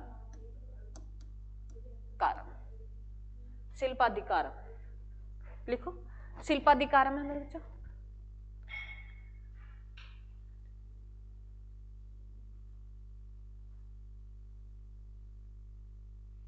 लिख लिया मेरे बच्चों? ये इंटरेस्टिंग है।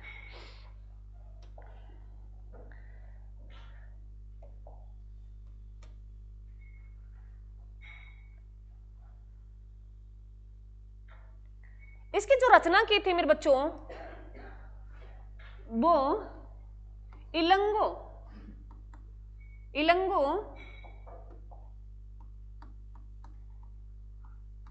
आडिया, इलंगो आडिया नाम का कोई व्यक्ति है,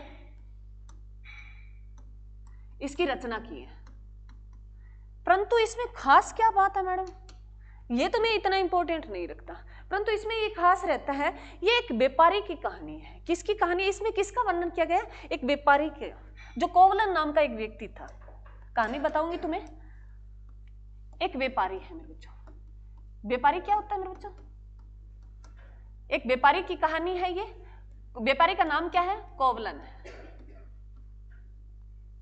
कोवलन।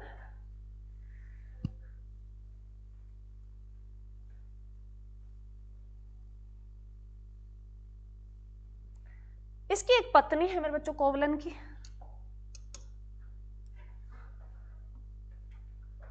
जो है कणंगी। इसकी एक प्रेमिका भी है जो नर्तकी है मेरे बच्चों। क्या है? नर्तकी है, माधवी है।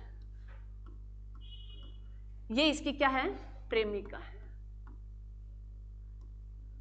और ये क्या है, इसकी पत्नी है। कणिंगी, अण अर्गी, कणिंगी।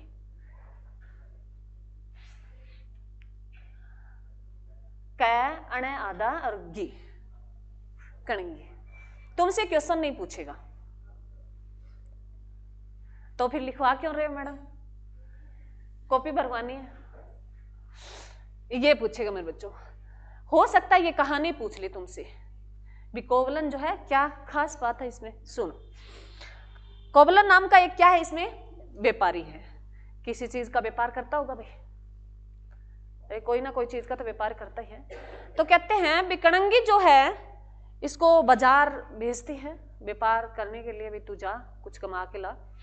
तो ये जाता है वहां, उससे एक प्रेम हो जाता है एक नर्तकी से। किससे, एक नर्तकी है माधवी नाम की, उससे उसको क्या हो जाता है, प्रेम हो जाता है।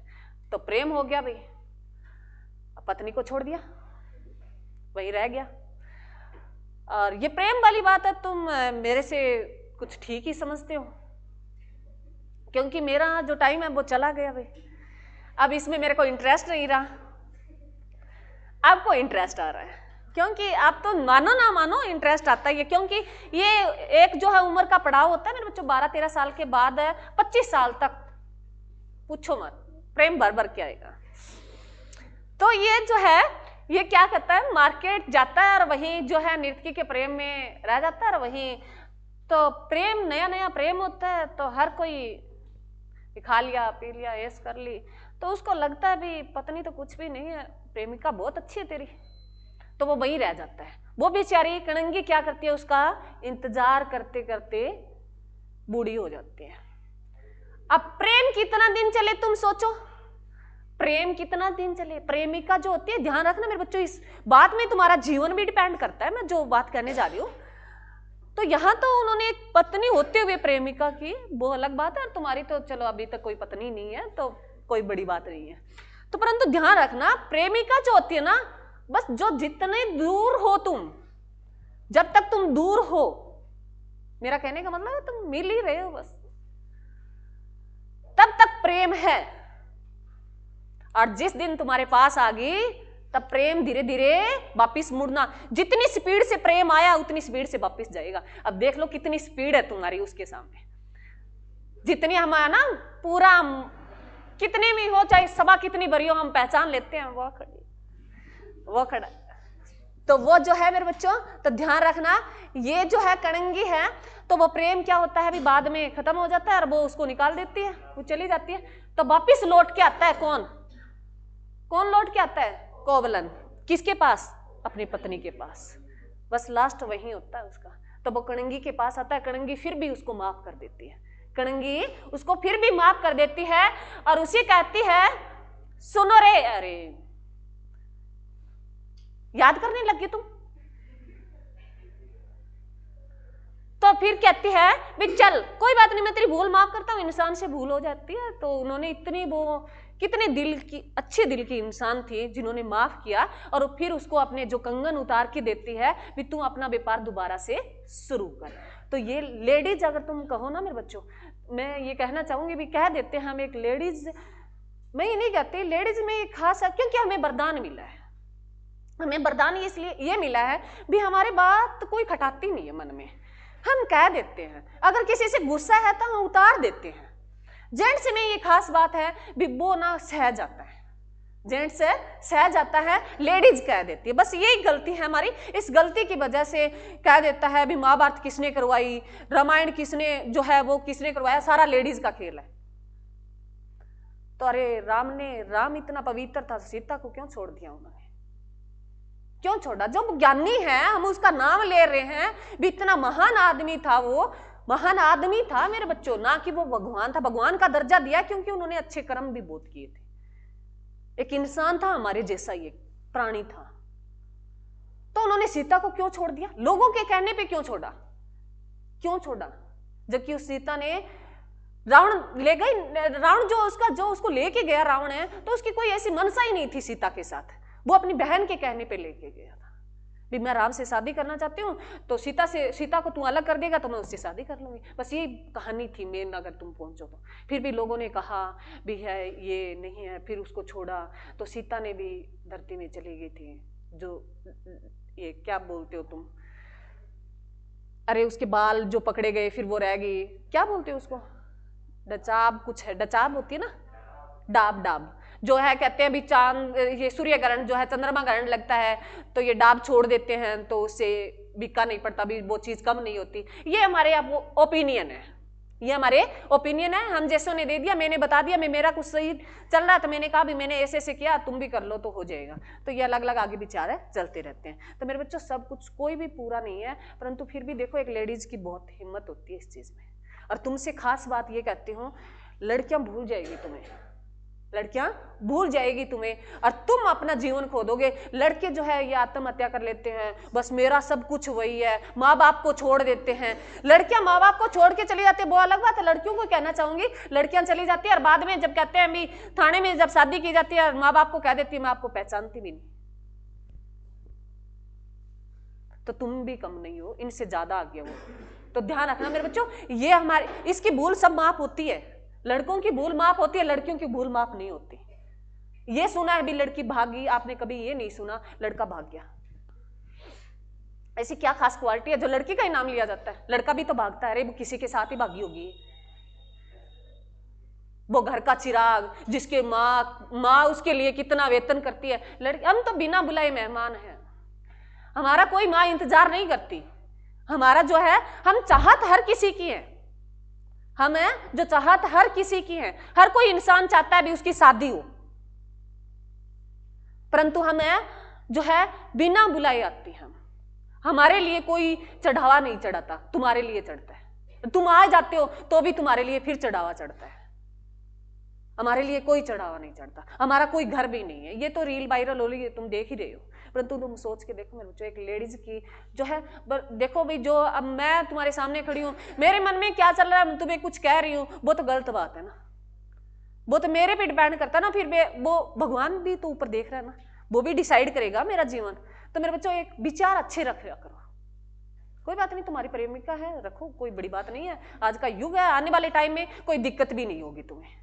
अब समाज सुधर रहा है, समाज मान रहा है, बस तुम्हारा, मैं हमेशा कहती हूँ, मैंने 1-2 दिन पहले भी अगर बात बताई है बच्चों को, तो मैंने यही कहा है भी तुम्हारा इतना ही कसूर है मेरे बच्चों, अगर तुम्हें हो जाए किसी से प्रेम, लग रहा है मैं हम जीवन बिता सकते हैं इसी के साथ, तो घर वालों को जाके बोल देना, बस भागना भूगना ये उनको भाई, मतलब मैं एक सोच सकती हूँ, उसका भाई उसका माँ बाप जब भी खड़े होते हैं तो ये कहते हैं इसकी बेटी भागी, जब भी वो मिलते हैं तो विचार भी वही आता है, पता नहीं दिमाग में क्या हो रखा है, बस यही, क्योंकि हम उस ओपिनियन उसको और किसी नजर से देखते हैं ना।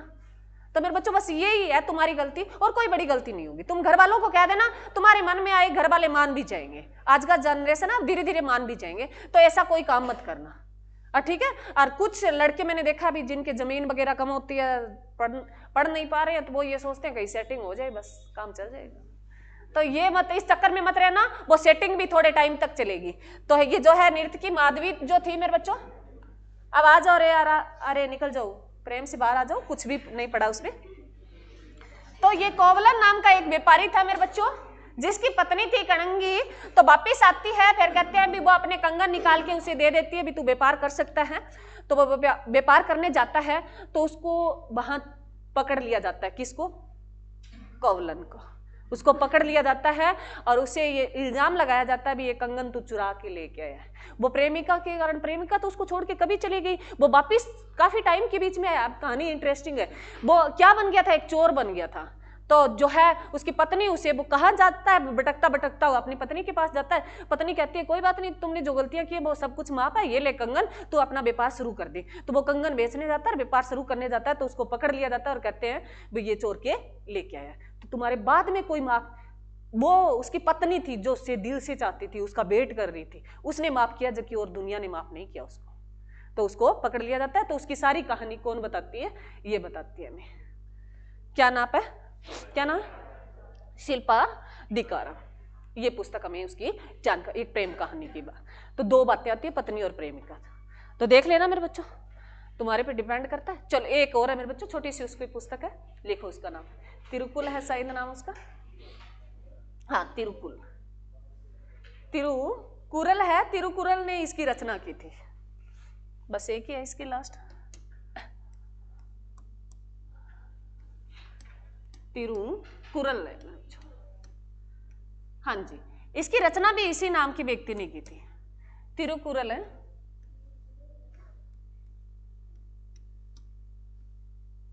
नाम के व्यक्ति ने ही इसकी रचना की थी। किसके बारे में ये पुस्तक हमें किसकी जानकारी देती है? कौन से साहित्य की? संगम साहित्य की। संगम साहित्य कहाँ पनप रहा है? लगभग वो तमिलनाडु वाला, तमिल वाला क्षेत्र है, वहां पनप रहा है।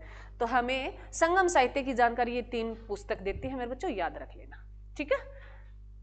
क्लियर है? चलो, उसके बाद आता है, हमने जो है कौन से कर लिए? संगम वंश के सारे राजा कर लिए। उसके बाद एक छोटी सी कहानी है, वो आज ही बता देती हूँ ताकि कल हम जो है दक्षिण भारत जो अन्य वंश जो है वो पूरा कर लें। तो एक जो है हमने, मैं पीछे लेके चलूंगी जितना हमने किया है। शुरुआत जहां से की थी,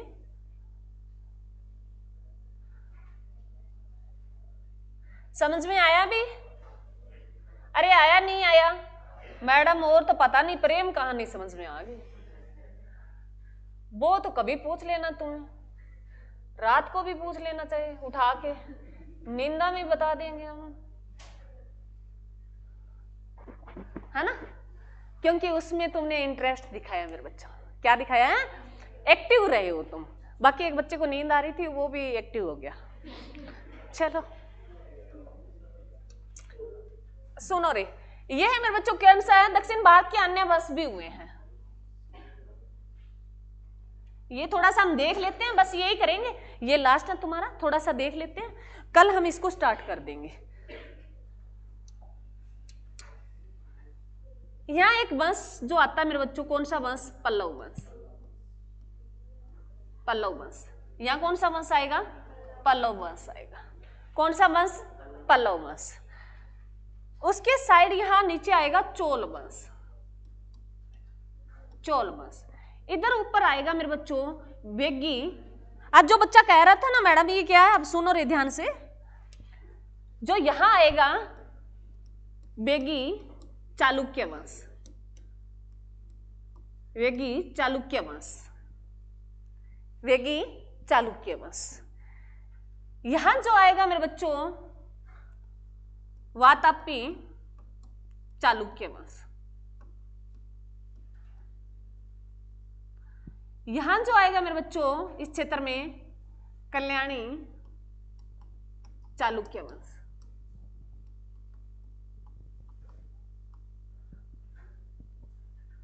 और इसके बीच में यहां मेरे बच्चों अगर तुम ध्यान से सुनो देखो तो यहां ही क्या है मेरे बच्चों? राष्ट्रकूट वंश है। यहां क्या है? राष्ट्रकूट वंश, कूट वंश।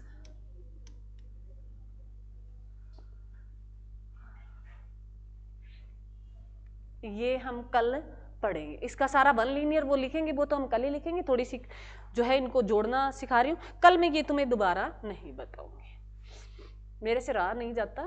मेरे को ये लगता है बच्चों को जितना हो सके उतना बताऊं, परंतु बच्चे नहीं बताते मेरे को। सुनो मेरे बच्चों, पहले हम स्टार्ट करेंगे पल्लव वंश की करेंगे। तो कहते हैं पल्लव वंश के बारे में ये कहा जाता है, पल्लव वंश जो बसा था, ये क्या, पल्लव वंश जो बसा था ये 2 नदियों के बीच में था।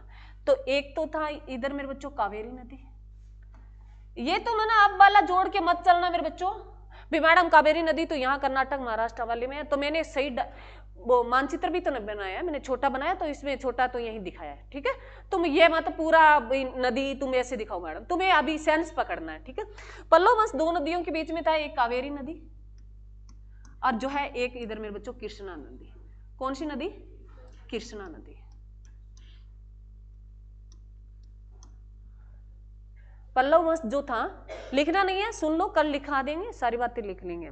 पल्लव वंश 2 नदियों के बीच में है, कावेरी नदी और कृष्णा, बस कृष्णा नदी के बीच में। तो एग्जाम में क्वेश्चन आया भी पल्लव वंश जो क्षेत्र था वो किन नदियों के बीच में था? तो कावेरी नदी और कृष्णा नदी के बीच में था। कावेरी नदी से क्वेश्चन क्या आता है मेरे बच्चों? कुछ बताया मैंने तुम्हें कभी कावेरी नदी के बारे में बताया हो? कोई भूल से बता दिया हो? हाँ जी, दक्षिण भारत की गंगा मेरुचा, दक्षिण भारत की गंगा मेरुचा किस नदी को बोला जाता है? कावेरी नदी को। दक्षिण भारत की गंगा किसको बोला जाता है? कावेरी नदी को बोला जाता है। एक नदी को और बोला जाता है मेरे दक्षिण भारत की नदी, एक नदी को और बोला जाता है गोदावरी नदी को। दक्षिण भारत की गंगा, एक नदी को और भी बोला जाता है गोदावरी नदी को। दोनों ऑप्शन में हो और क्वेश्चन पूछा गया हो दक्षिण भारत की गंगा किसे कहते हैं, तो किसे कहते हैं? कावेरी को कहते हैं। दोनों ऑप्शन में हो, दोनों में से एक चुनना हो तो किसको कहा जाएगा मेरे बच्चों? कावेरी नदी को कहा जाएगा। और दोनों ये पूछ ले भी, दोनों ही दे रखी है, मतलब दोनों नहीं दे रखी, गोदावरी दे रखी है, बाकी अन्य नदियां दे रखी है तो गोदावरी को चुन लेना, कावेरी दे रखी है तो कावेरी पी जाना। ठीक है, तो ये ध्यान रखना मेरे बच्चों, दक्षिण भारत की गंगा दो नदियों को बोला जाता है, गोदावरी नदी को और कावेरी नदी को। क्लियर? अरे क्लियर? अब सुनो और क्या बताया इसके बारे में, और तो कुछ समझ में नहीं आया मैडम। इस नदी को लेके विवाद रहता है मेरे बच्चों दो राज्यों के बीच में। एग्जाम में बहुत बार पूछा गया है भी, कर्नाटक और आंध्र प्रदेश के बीच में, अरे सुनो, तमिलनाडु और कर्नाटक के बीच, तमिलनाडु और कर्नाटक के बीच में जो विवाद रहता है वो किस नदी को लेके रहता है? कावेरी नदी के पानी को लेके रहता है। तो मेरे बच्चों तमिलनाडु और कर्नाटक के बीच में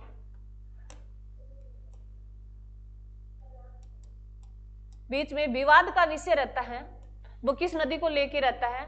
कावेरी नदी को लेके रहता है। विवाद का विषय रहता है वो किस नदी को लेके? कावेरी नदी के पानी को लेके। भी इतना नहीं आया, इतना दे दिया, जैसे पाकिस्तान और हमारे बीच में रहता है सिंधु नदी को लेके, ब्यास नदी को लेके।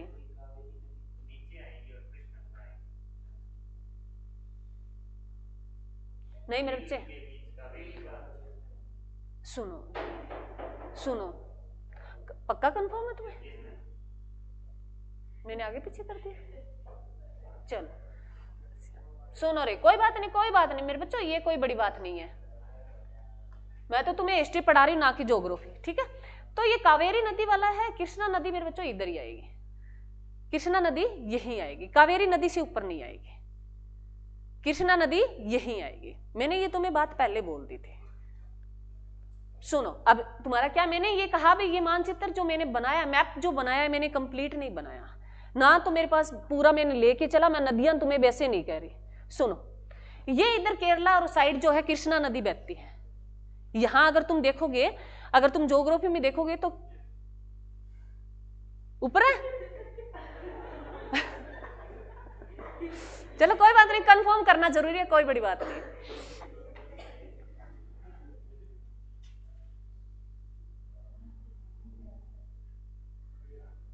ठीक है चलो भाई, अब इतना प्रूफ दे दिया है तो कोई बड़ी बात नहीं है। 1 मिनट रुको रे, 1 मिनट रुको मेरे बच्चों, इतना सुना रे, मैंने ये मैप दिया है, कोई बात नहीं। कहाँ आ गया रे कृष्णा नदी? ये आ गया, ये लो सुनो। अब सुनो मेरे बच्चों, जो पल्लव बस उसमें जो है उस बच्चे ने दिखाया।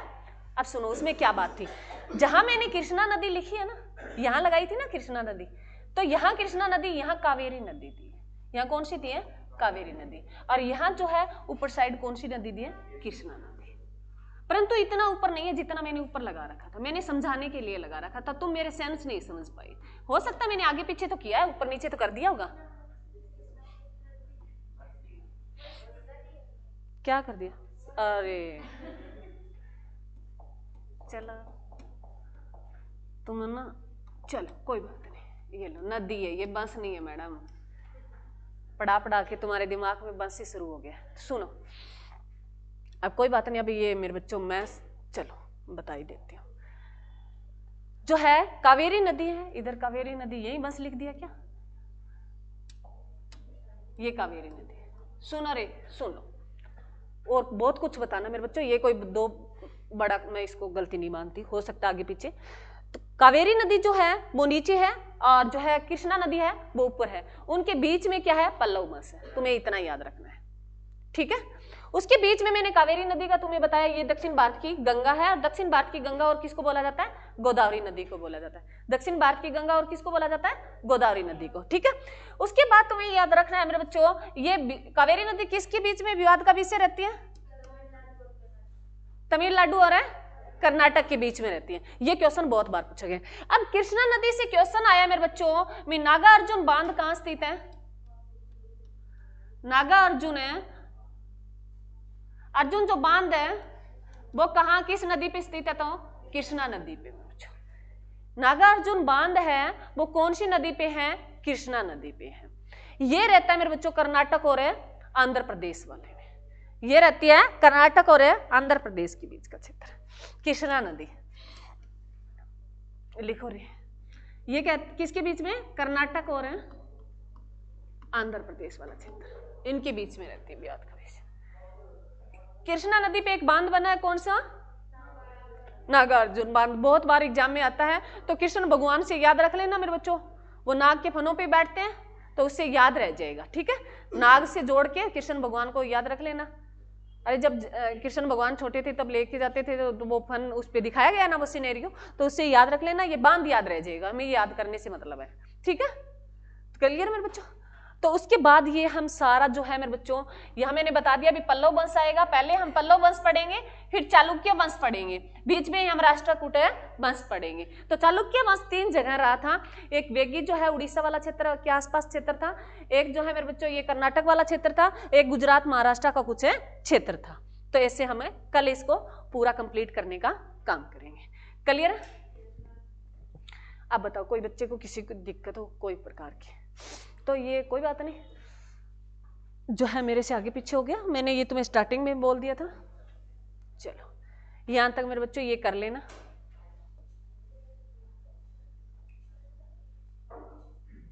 किसी को कुछ पूछना हो भाई, क्या करवा दे, तमिलनाडु,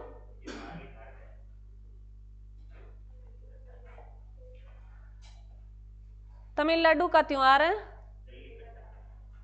हाँ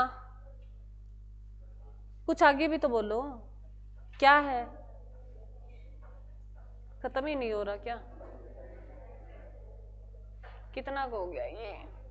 चलो अब मेरे बच्चों कुछ क्वेश्चन है मेरे, सभी बच्चे नोट कर ले।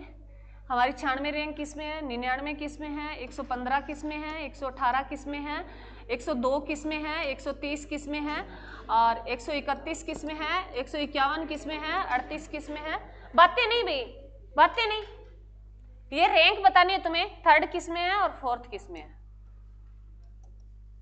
ये रैंक बतानी है। कुछ और रह गया इसमें भी, सारे आगे, ये रैंक है मेरे बच्चों, इंडेक्स है भी हमारे किस किस में क्या क्या रैंक रही है, ये सारे लिख लो। जो 96 है ये मेरे बच्चों भ्रष्टाचार में है, चलो तुम बताओ रे, तुम्हें बताया हुआ है 96 किस में, अभी भ्रष्टाचार में है, 96 किस में है, भ्रष्टाचार में है, 99 किस में है,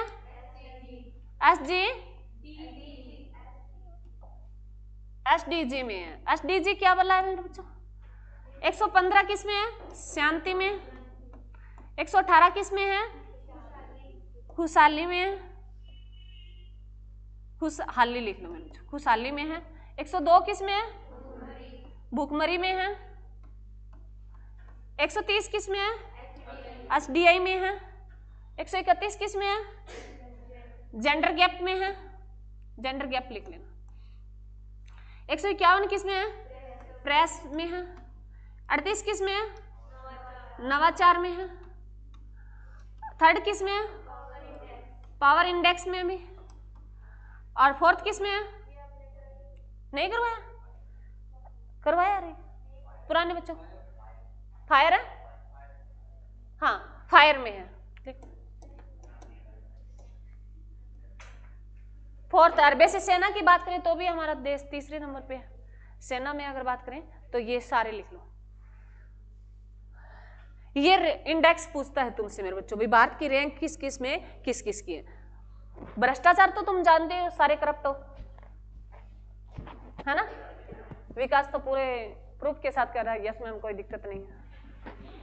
उसके बाद है एसडीजी मेरे बच्चों, ये गोल होते हैं जो है, ये एसडीजी वाला ध्यान रखना मेरे बच्चों, एग्जाम में बहुत बार पूछा जाता है।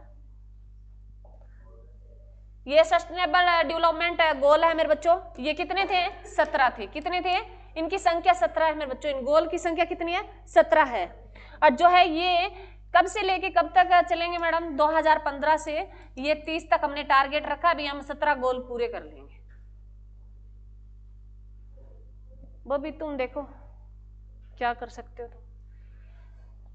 शांति में हमारा 115वां स्थान है, और खुशहाली में हमारा 118वां स्थान है, भुखमरी में हमारा 102वां है।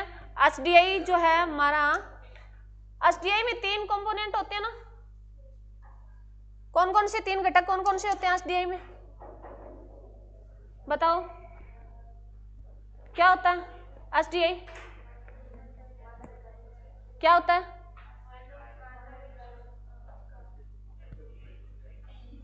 मैं घटक पूछ रही हूं तुमसे, तुम बता क्या रहे हो? फुल फॉर्म बता रहे हो? मैं बता देती हूँ, ह्यूमन डेवलपमेंट इंडेक्स। हाँ जी, साक्षरता, जीवन प्रत्याशा, प्रति व्यक्ति आय, बहुत बार एग्जाम में आया है। स्टार लगा सकते हो, क्वेश्चन इससे आता ही आता है। लगा लिया? इसको जारी कौन करता है? अब ये मैडम यूएनडीपी, इसको जारी कौन करता है? यूएनडीपी करता है। जिसकी फुल फॉर्म और बता दो, यूएनडीपी, यूनाइटेड नेशन डेवलपमेंट है प्रोग्राम। पहली बार एसडीआई कब आया? रिपोर्ट कब आई? कब आई? 1990 में। किसने जारी की? जैसे मैं पूछ रही हूं वैसे जवाब आने चाहिए। महबूब उल हक और अमर्त्य सेन। महबूब उल हक कहां का था? अर्थशास्त्री, पाकिस्तान। क्लियर में बच्चों? तो इसमें हमारी 130वीं रैंक रही है। 131वीं जेंडर गैप है बच्चों। जेंडर गैप क्या होता है बताओ?